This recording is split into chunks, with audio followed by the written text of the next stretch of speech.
Aminareo ny riavana ny fahasoavana sy ny fiadanana avy amin'ilay Andriamanitra ray sy Kristy tompontsika. Amen.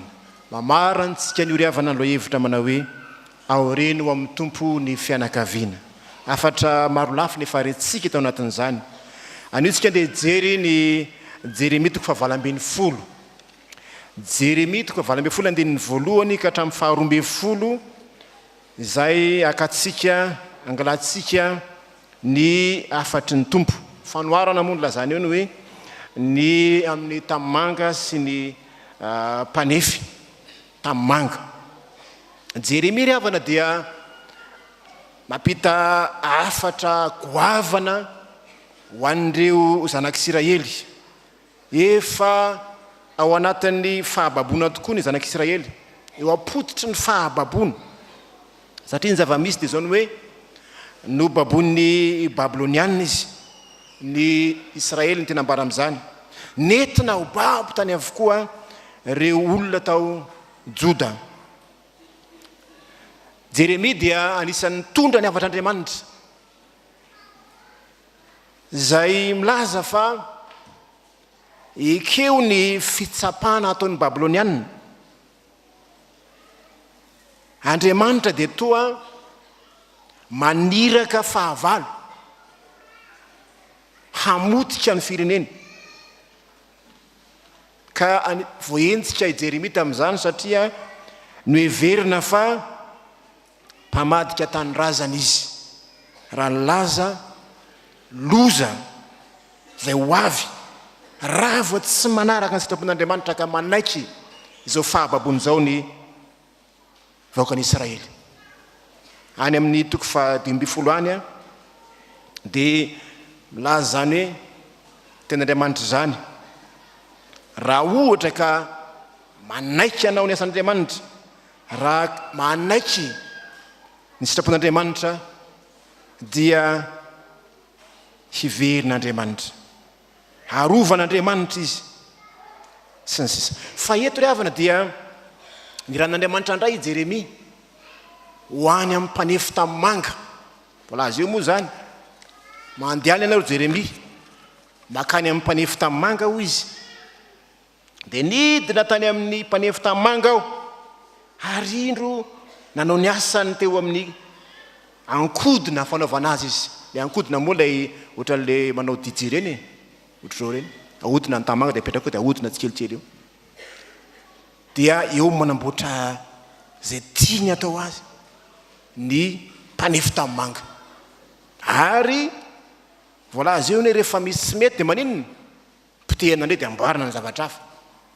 Fahitana moa zany zay nasehon'Andriamanitra tamin'ny Israely ary ny tamin'anga raha teo dia zavatra misy any Palestina zany reny no akan'Andriamanitra hafatra ampitany hafatra ho antsika. Inona ry havana ny hafatra goavana ary asan'Andriamanitra iainantsika. Andriamanitra ry havana voalohany indrindra dia masy mandidy hanao zay tiany atao. Masy mandidy Andriamanitra ary tsy sakatra ny sainy tokoa fitanan'Andriamanitra io. Indray izy mandiraka fahavalo isika tamin'ny teny am-piandohana. Dia indray izy milaza hoe nareo ange dia tahaka ny tanimanga mila manaiky. Hoarina mpanefy tamin'anga Andriamanitra eto ary ny vahoakany no tanimanga. Andriamanitra no manao zay tiany atao amin'ny vahoakany ary tena fahefan'Andriamanitra zany. Manefy, manamboatra, manatsara antsika ka tahaka ny tanimanga eo an-tanan'Andriamanitra eo an-tanan'ny mpanefy azy isika. Zany hoe tsy afaka ny baiko an'Andriamanitra isika amin'ny maha-mpanefy azy. Tsy afaka hisafidy zay mampetipety ny fiainantsika isika, fa safidin'Andriamanitra ny mamboatra sy mamola vola ny fiainantsika. Ny tamin'anga ry havana dia hoarina amin'ny zavatra roa. Ny fanaka vita amin'ny tamin'anga dia ilazana anoarana ny amin'ny hoe ty olombelon'ny tia dia olona mora simba, mora potika, mora rava, vetivety foana. Ary ny tanimanga mamba afotaka azy dia ilazanany hoe Andriamanitra dia manam-pahefana eo amin'ny fiainany tompo, masy mandidy. Misy fanekena-pinonana manao hoe mihinan'Andriamanitra ray tsy toa, zay rehetra tsy toa, masy mandidy amin'izay tiany atao. Zay ny derivantsika voalohany eto. Andriamanitra masy mandidy hanao zay tiany atao amin'ny olona. Ka na alefa ny mpababony io, ninninina dia manaiky satria tanimanga isika. Mazava ny hafatra ny tompo eto avy na malala. Ny tanjon'Andriamanitra dia voalohany hamolavola ny Israely, hanao zay atsara azy tahaka eo amin'ny tanimanga. Raha tsy afa-po mihitsy ny mpanefy tanimanga, tsy hajanona zany. Mbola azo amboarina, raha mbola mando izy mbola azo amboarina zay tiana anaovana azy. Na ataony vazy ianao, na ataony simbeto na matsaky ianao, na ataony fanaka, zay anaovana azy. Masy mandidy izy. Ekeo ry havana, mazava ny hafatra ny tompo. Ekeo maneke ho tefen'Andriamanitra fa manao zay atsara anao izy. Ary tsy afaka hibaikoan'Andriamanitra raha teo isika ankato avy, tahaka ny fotaka eo an-tanan'ny mpanefy tanimanga isika. Tsy mikendry afa-tsy ny atsara, ny amonjy hanafaka atsika ny tompo. Na dia mety arary aza ny tefen'Andriamanitra, ary mety tsy ho araky ny eritreritrao efa manin'Andriamanitra nataonao tahaka izao, fa ekeo ny sitrapon'Andriamanitra zay atsara anao. Mety ianao efa saky niariny iny, le hoe tsy nety tapoka lay vazy tamanga, dia niravaina. Ianao hoe mitratra hoe sondra ny fananao, rava tampoka, amboarina ho tsaratsara kokoa. Zany ny fiainantsika. Indraindray tafakatra, indray midina. Tsarova fa tahaka ny tanimanga, tsika ny tanimanga, ny mpanefy tanimanga dia hitsakitsahana amin'ny tongotra mba hahatonga azy alemy tsara. Hitsakitsahana. Zany ny fanaovan'Andriamanitra, fanaova mpanefy tanimanga, ny tanimanga. Mety andalo zava-marary sika, fa tsarovy mahatsara itsika izany. Ekeo mpanefy anao Andriamanitra, hanefy, hanatsara. Raha ekenao zany dia tena ataon'Andriamanitra fanaka sarobidy ianao. Fotaka sika, tanimanga sika, nefa dia everina ho fanitsakitsaka, lasa fanaka sarobidy. Ry havana eto amin'ny tompo, mitaona antsika hanetry teny zany ry havana malala. Mitaona antsika hanetry teny zany ten'Andriamanitra zany, hanaiky ho tefen'Andriamanitra. Tsy rehare, tsarovy fa ananan'Andriamanitra fahefana feno ianao. Na dia efa vita ny vazy tsara tarehy azy, mbola azo novaina zavatra hafa indray, potehina soloina zavatra hafa indray. Ataovy an-tsainany hoe tanimanga ianao, dia maneke zay ny ny tompo amolavolana anao.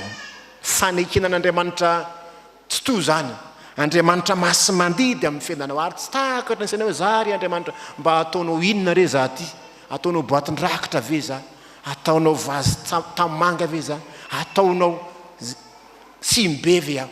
Dia maneke. Tsy afaka herehare isika, mila manaiky ny fahefan'Andriamanitra tahaka ny 𝗧𝗶 isika. Zao ny tenin'ny 𝗧𝗶, toko 10:7. Masina ianao, tsarova fa nitefenao toy ny tanimanga aho, ka mamerina ahy amin'ny vovoka ianao. Nitefena ohatra ny tanimanga, dia mba nipetraka teny tahaka ny vazy tanimanga, dia avy eo potika sy rava. Raha vazy tanimanga zany dia tsy mateza zany. Ho an'ny mpamboly voninkazo dia aleno misafidin'inona vazy plastika. Raha vazy tanimanga voadona kely dia potika sy rava. Zany ny ao anatin'ny fiainan'ny 𝗧𝗶 hoe za nitefenao tahaka ny tanimanga, dia averinao tahaka ny vovoka indray aho izy. Tsy manam-pahefana amin'ny tenan'izy, malemy, marefo ary manaiky. Manaiky volavolen'Andriamanitra. Rehefa rehetra amin'ny tompo manetretena eo ambanin'ny tana maherin'Andriamanitra, eo an-tanan'Andriamanitra mahery masy mandidy ny fiainanao, koa aoka hanana fanetretena. satria iza moa isika no samaly amaly an'Andriamanitra. Hoy Paoly apôstôly manao hoe iza moa ianao no mamaly an'Andriamanitra, zay zavatra noforonina va anao amamorona hoe nahoana no ataonao toy izao, nahoana ianao no manao ato izao. Romana 8:2-20 ny mpanefy tamin'anga va tsy manam-pahefana amin'ny tamin'anga. Zay ny fanontanian'ny apôstôly Paoly, manam-pahefana feno amin'ny fiainantsika ny tompo. Na Jesosy Kristy azariavana, Jesosy Kristy dia nanaiky an'Andriamanitra rainy, nampandalovon'Andriamanitra zavatsarotra izy dia niazo fitsaliana ary nanaiky izy. Tsotra ny tenin'i Jesosy, mazava ny tenin'i Jesosy, tsy ny sitrapoko natao fa ny alao, fanekeny zany, fanamafy azy amin'ny alana diavana. Zao ny sitrapon'Andriamanitra, satria tahaka ny tamin'anga isika manaiky ny fahefan'Andriamanitra amin'ny fiainantsika. Raiso ry havana, raiso Jesosy Kristy ho tompo sy mpamonjy ny fiainanao, dia ay anetry tena tahaka azy koa ianao, nanaiky na dia mafy indrindra azy, fa avy eo izy tonga mpandresy lehibe, mpandresy ny fahafatesana. Ekeo azy am'rehare manekeo te fen'Andriamanitra, mitondra nao any amin'ny famonjena mandrakariva izy. Fa ny faharoa ry havana, ny olon'Andriamanitra tsy hoe masy madida amin'ny fiainany fotsiny Andriamanitra, fa voalaza indray amin'ny manaraka ny hoe mizaka ny vokatry ny nataony ny olona tsirairay avy, mizaka ny vokatry ny nataony olona tsirairay avy. Hoy ny 15, vetivety aho dia milaza firenena sy fanjakana, ongotako sy azerako ary oravako. Vetivety aho, nefa raha miala amin'ny ratsy zany firenena teneniko zany dia anenina kosa hoy izy ny loza zay no kasako amelezana azy. Ny tsirairay avy samy milaza mizaka ny vokatry ny nataony, zany hoe samy tsaraina amin'ny asany avy.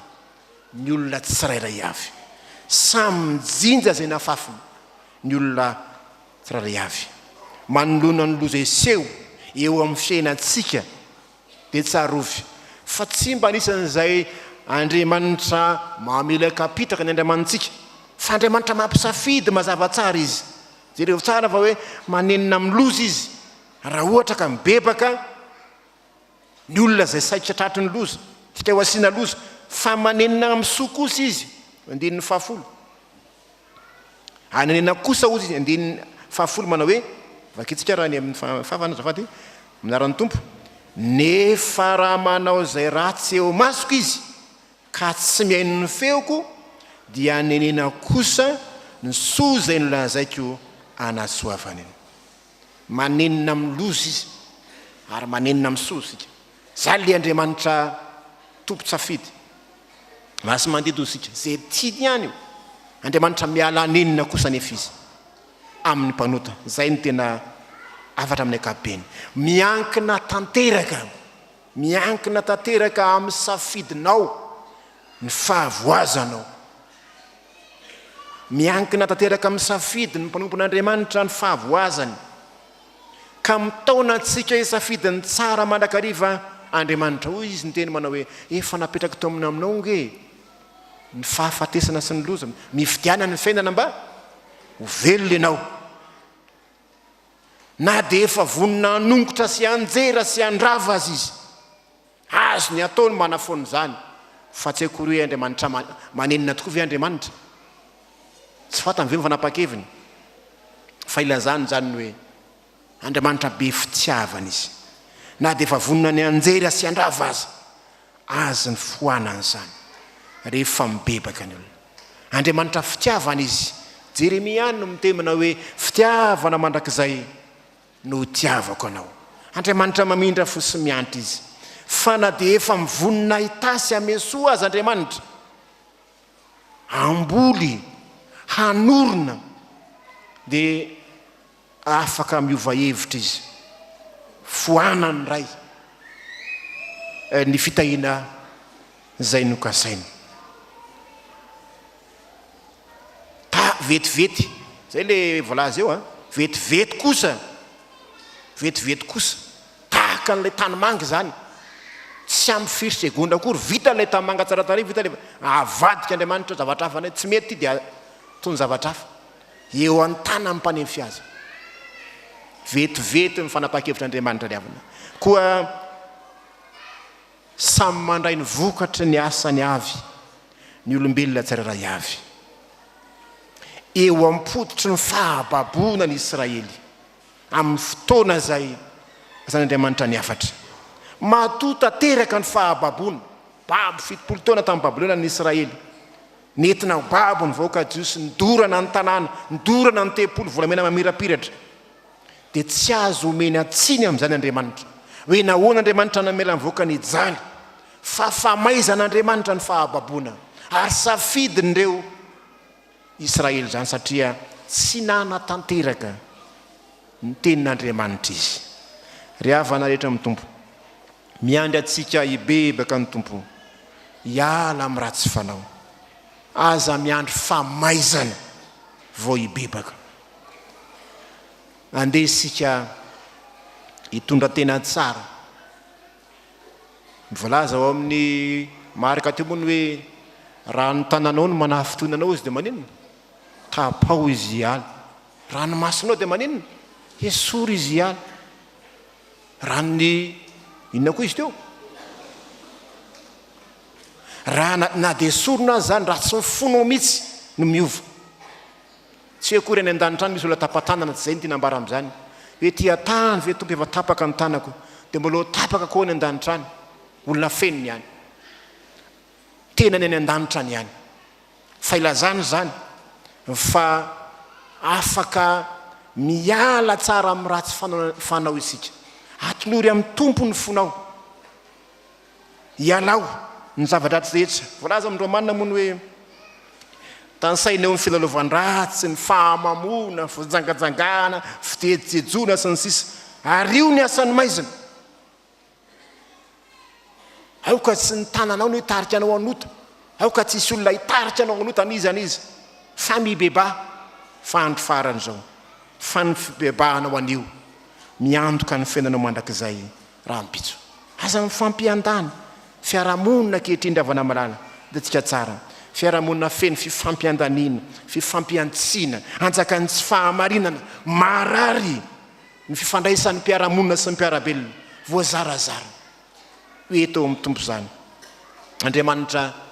Andriamanitsika tsy makasitraka an'izany manjaka ny fahantrana ny tsy fahamarinana amin'ny endro maro samihafa ny tombony tsy fandriampahalemana andesika hiverina amin'i Jehovah andesika hivavaka fa volazany Osiany hoe izy no mamiravira ary izy ihany no manasitrana antsika izy no mamelo izy ary izy ihany no ameny ferintsika zany ny fahefan'Andriamanitra raha namiravira izy afaka manasitrana raha namelo izy afaka nameny ferintsika andeha hibebaka hiala amin'ny ratsy fanao mivavao an'ireo zay miziriziry tsy mety miala amin'ny ratsy fanaony tsy mety miala amin'ny tsy fahamarina fa tsy antoko tsy azona amin'ny fiainana mandrakizay zany Jesosy Kristy dia mivavaka na dia ho amin'ny fahavaliny azy mivava fa Andriamanitra mahay manova ny zavatra Andriamanitra ny voninahitra amin'ny fiadanan'ny tompo amen.